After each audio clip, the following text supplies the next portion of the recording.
What we saying, chat? What we saying, chat? W's in the shot. It has been a hot minute, hasn't it? It has been a hot minute.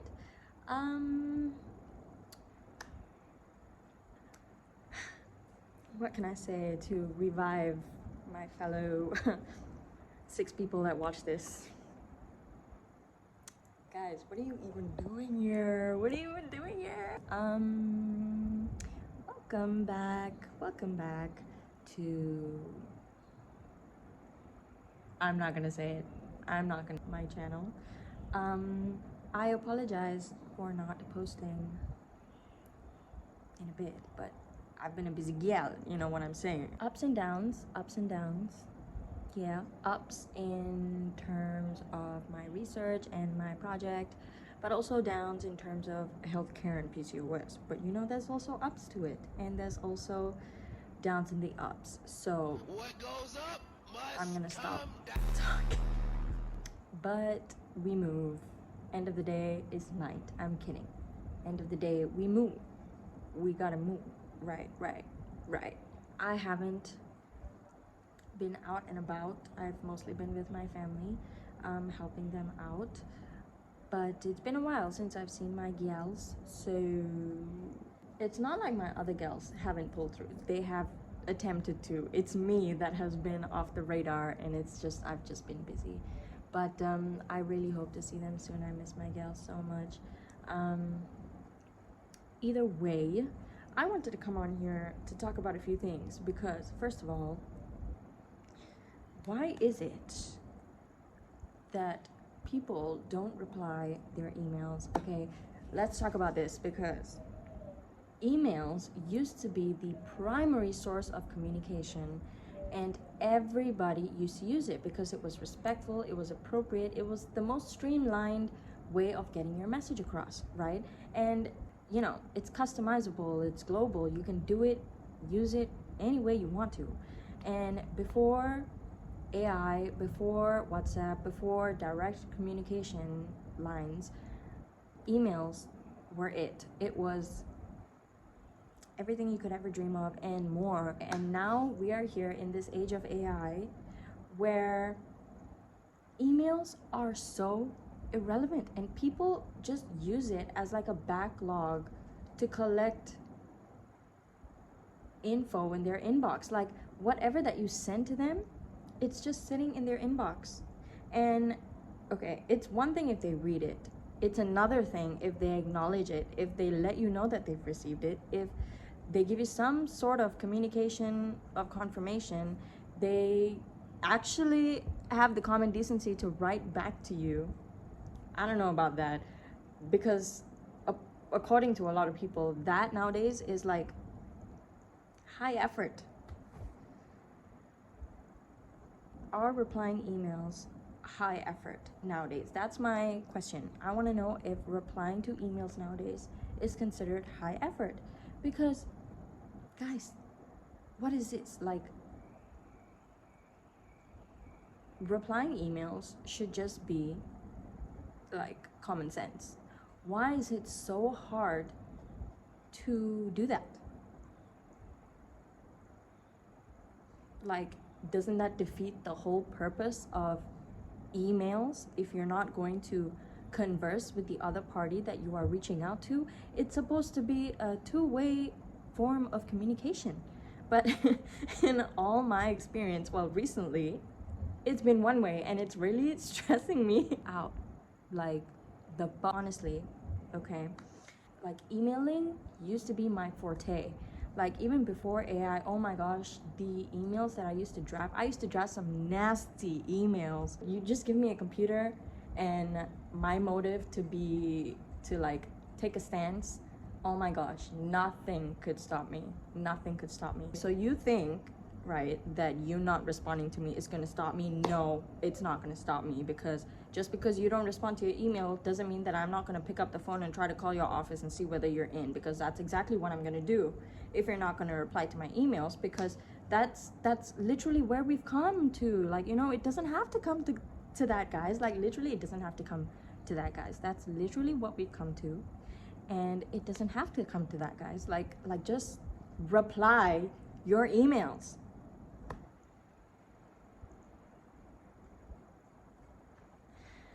So, you know, I think it's about time we bring this back and do something about it before AI takes over emails. Not to say that it's not going to happen. The probability of that happening is extremely high, and I, for one, will definitely support that, you know, in a say of convenience and efficiency and cost effectiveness and stuff like that. But you know, while we have it, why are we taking it for granted? Like, it's there. Just use it, and use it to the max. I'm okay, chat. I'm okay, chat. It's fine. The other thing I wanted to talk about. Hold up. Okay, the other thing that I wanted to talk about, or basically apologize for, is that I can be very cringe sometimes, and I understand, and it's getting dark. The sun is setting, but just deal with me, okay? I understand that I can be quite cringe sometimes, and it's just the zoomies, I guess. But I don't feel it in the moment. It's when I rewatch the stuff that I put on here, that's when I'm like, oh, how do my friends deal with me? That's the first thought that comes in my head. I'm like, how can my friends deal with me? Like, how do they do it? Because I need that for myself. Yeah, I'm just sorry that sometimes I can be a bit cringe, and I don't realize it, and I just try not to be, but it's hard. You know, it's difficult. It's not easy not trying to be yourself. And that also brings me to another conversation where, like, you know, when I was young, this is me yapping, by the way. If you don't want to hear me yap, you can forward this, but if not, just stick around. When I was young, I was always called or labeled as, like, you know, very talkative, and you know, I was the only girl in the house, so I would yap everyone's ears out. But at the end of the day, I was also very much encouraged my whole life as I was growing up to stand up and to stand on your opinions and continue to grow and become opinionated in a sense, but also when you're talking, talk of substance, talk of essence, and don't really, you know, the irrelevant stuff. And I've always been encouraged to stand on what's right, and you know, to speak up and to not back down, especially when people have no real reason to shut you up. They just want you to shut up. Then definitely keep talking. But it never really stood out to me when I was younger. These labels never really stood out to me when I was younger.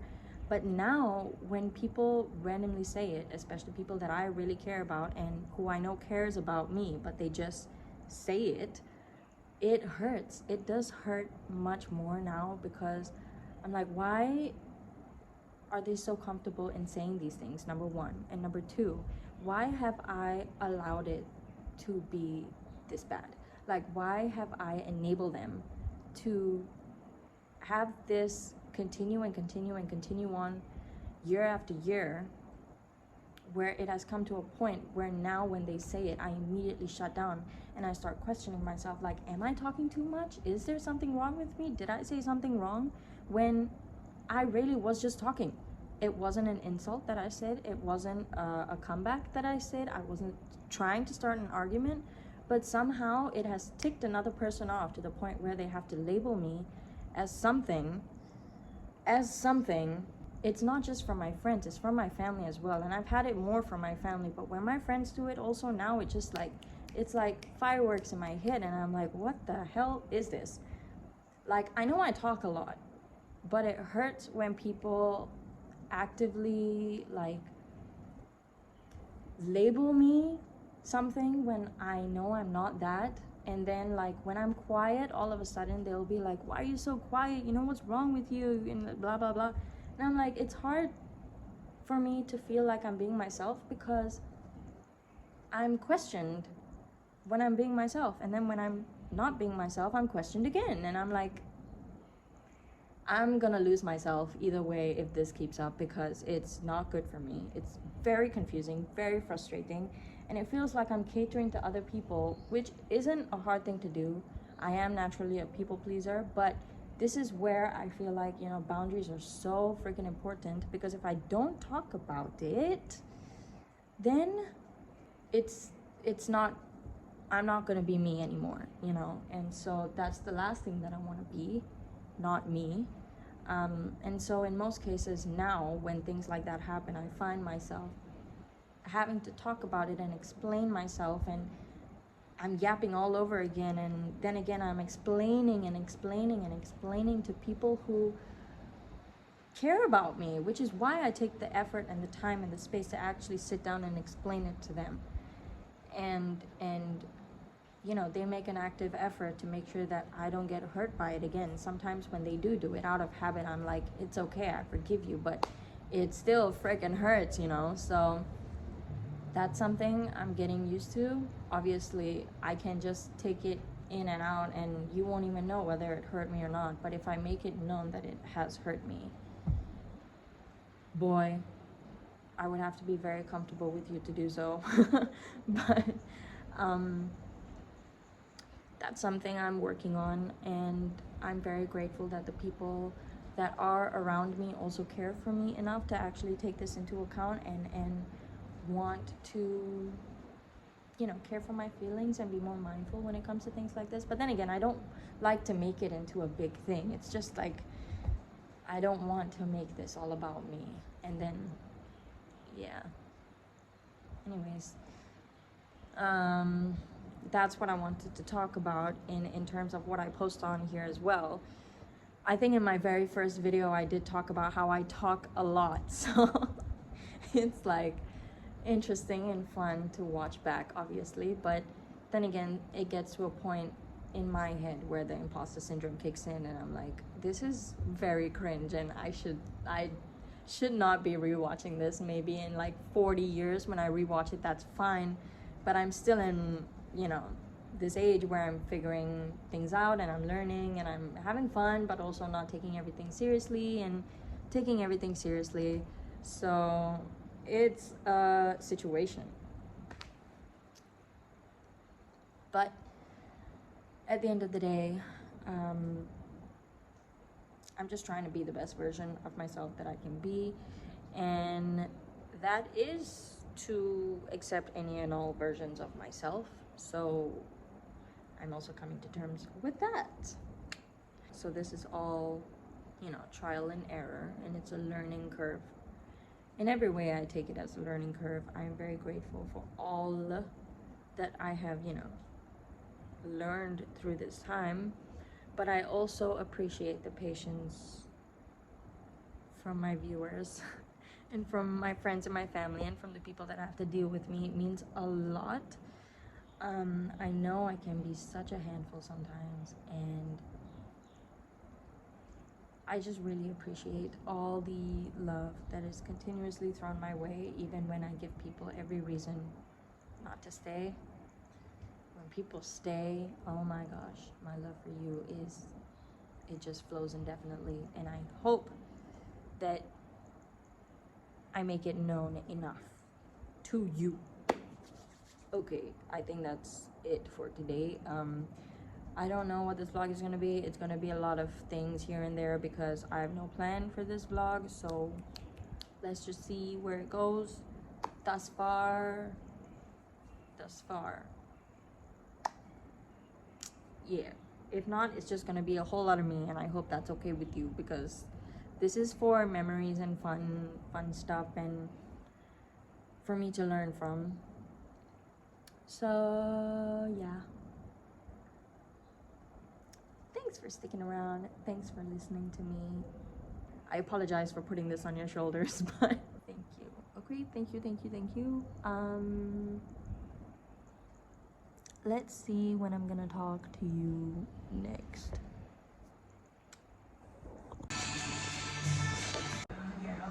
Guys, if I have to rewatch this, if I choose to rewatch this, you're gonna have to watch it with me, because the way this show has me in a chokehold is insane. It's just a beautiful script and amazing acting, and it's truly a love story. Like, I've completely fallen in love with both of them. Completely. Anyways, here are some of my favorite scenes that gets me every single time. You can let me take you to dinner.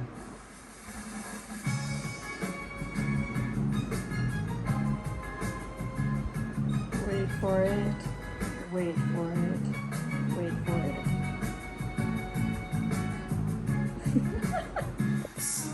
The little wave. Oh my god. Oh my god. I tell you, it gets me every time. Every time. I think I put this one on. Or I did too. You like the sun? What animal doesn't like shot egg? So today we are arranging the flowers that my mom got from the florist. These are white lilies, and then she got tiger lilies as well. This is a yellow leaf. What are you doing here? Okay, I'm chilling now. Oops. Onto the tiger lilies. Look at how freaking beautiful these are. Like, it's so... I'm so glad that my mom got these because she usually gets the pink ones. This is the first time she's ever gotten the tiger lilies, the orange ones, and it's so freaking pretty. Look, like, it's just so nice to look at. I'm gonna put it with these. Let's see how it looks together.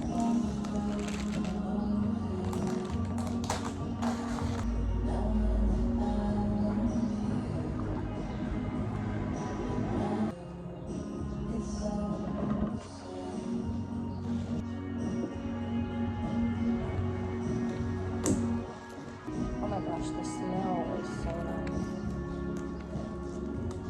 My aunt, who's in London now, used to have a lot of books about flower arrangements and flower arranging and how to make the house look nice and presentable. And so when I was young, I used to read them because I had a lot of books, like hand-me-down books. So whenever I was free and bored, I would just read them. And it has taught me a lot. So now whenever we have fresh flowers, I'm the one that's always arranging them, and it brings me a lot of joy to do it because it's quite therapeutic, and it's just really nice. And I love to see flowers all over the house, the same way my mom loves to see flowers all over the house. So she said that it's good to keep a fresh round of flowers any chance you get in the house. It's good. But of course, putting them in a vase is one thing, and looking after them is another. So a good trick is to try to put white sugar or vinegar in the water so that it lasts longer. And whenever you're cutting the stems, try to cut it diagonally so there's more surface area for the stems to absorb the water.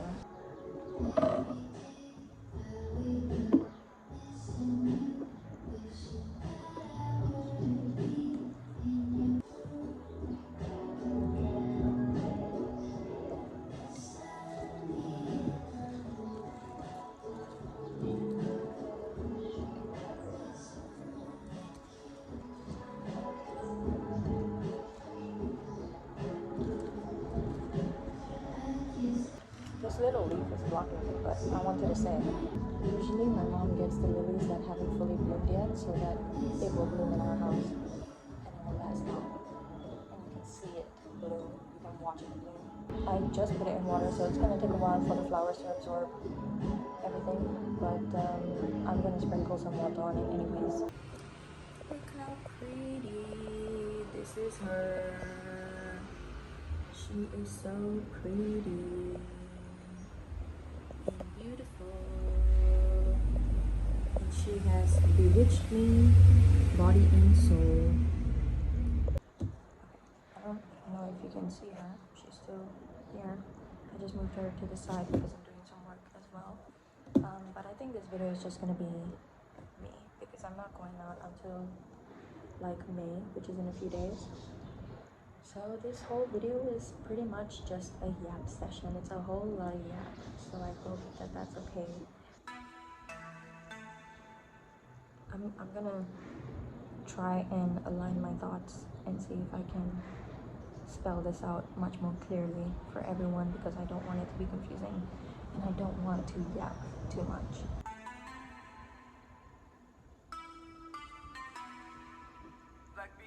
Recently, my friends have come to me for advice, and I realized that there was a pattern in what was being shared, and I thought that it would be good for me to share it here as well, because if it helps you, then that's great, but it's also for me to record and document so that in the future, when I rewatch this, I can be reminded of the values that I've always wanted to hold, and I aspire to better and perfect along the way, and I'm reminded of the person that I want to be, and so bear with me. Also, we were talking about how we are an accumulation and an amalgamation of the likes and dislikes of people that come and go in and out of our lives. We keep the things that we admire and we let go of the things that we dislike, but those things still affect us, and it changes how we perceive the world and how we act around other people, and it makes us who we are at the end of the day. But from all of that, the common denominator was how we reacted to that and what was our choice in turn of those events. And my advice to them was to never not treat them well, because whatever that people throw your way, good or bad, unintentional or intentional, it should never change who you are as a person. Of course, it's going to change how you see things, how you react to things, the things that you can trust, the things that you believe in. But I think maintaining the integral value that makes up your character, goodness, kindness, compassion, consideration, altruism, things like that, those are things that people cannot take away from you, and if they do take it away from you, that means it wasn't even embedded in your core as strongly as you thought. And I think it says a lot about the kind of person that you also want to be. It shows how well you know yourself and how you manage yourself and how you carry yourself at the end of the day, because people can say whatever they want. People can treat you however they want. And, it's one thing to talk about the things that people have done, but it's another thing to bring them down because of it. I have always believed that obviously gossip does no good. But talking about things that people have done and sharing it with people that care about you, for consolation or, just a little pick-me-up, is not a bad thing. But bringing them down because of it is bad. It's bad when you bring people down because of the things that they're going through. It shows your lack of judgment and your lack of consideration, and it just says a lot about the insecurities that you have as a person. And I've always asked my friends as well to check me in if I'm doing these things, because it's something and someone that I really don't want to be. So I always tell my friends, and this is something that I always believe in: no matter how indifferently or unfairly you are treated, no matter how you are misunderstood or hurt, never not treat someone well, never not continue to be good, and never not choose to love unconditionally, because that will really keep you going through everything. everything and anything. That is something you truly can never lose. That is something that no one can ever take away from you. I'm still learning a lot, but this is just a reminder for those who may need it. But mainly for me, when I rewatch this in the future, I think I would like to be reminded of how far I've come and of the things that make me who I am and make me feel full as a human being. I always hope that this helped my friends, and I hope that this helps whoever who is watching, and I hope that this helps me in the future when I need it.